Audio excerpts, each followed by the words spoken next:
బీసీలు కూడా ఆర్థికంగా పైకి తీసుకురావాలన్న ఉద్దేశంతో గీత కార్మికులకి మద్యం షాపుల్లో 10% రిజర్వ్ చేశాం. ఇది కాకుండా అర్చకుల జీతాలు 10,000 నుంచి 15,000 చేశాం. నాయి బ్రాహ్మణ్ జీతాలు 15,000 నుంచి 25,000 రూపాయలు చేశాం. చేనేతలకు జీఎస్టీ ఎత్తివేశాం. 200 రూపాయలు హ్యాండ్లూమ్ కి, అదే మరిగా పవర్ లూమ్స్ కి 500 రూపాయలు పవర్ సబ్సిడీ కూడా ఇచ్చాం. గృహ నిర్మాణానికి అదనంగా బీసీలకు, అదే మరి ఎస్సీలకు 50,000, ఎస్టీలకు 75,000 రూపాయలు ఇచ్చాం.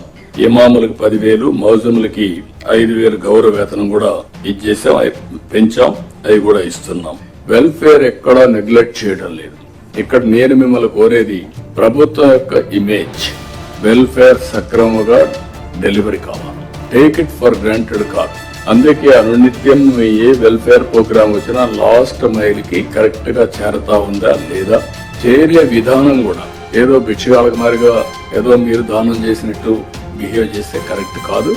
ఒక బాధ్యత తీసుకొని ప్రతి ఒక్క ఆఫీసర్ కూడా లాస్ట్ మైల్ లో ఉండే ఆఫీసర్ బెనిఫిషరీకి చేర్చే విధానం చాలా ముఖ్యం. ఆ విషయం కూడా మీరందరూ కూడా హ్యూమన్ యాంగిల్ తో వాళ్ళు పనిచేయాల్సిన అవసరం ఉంది.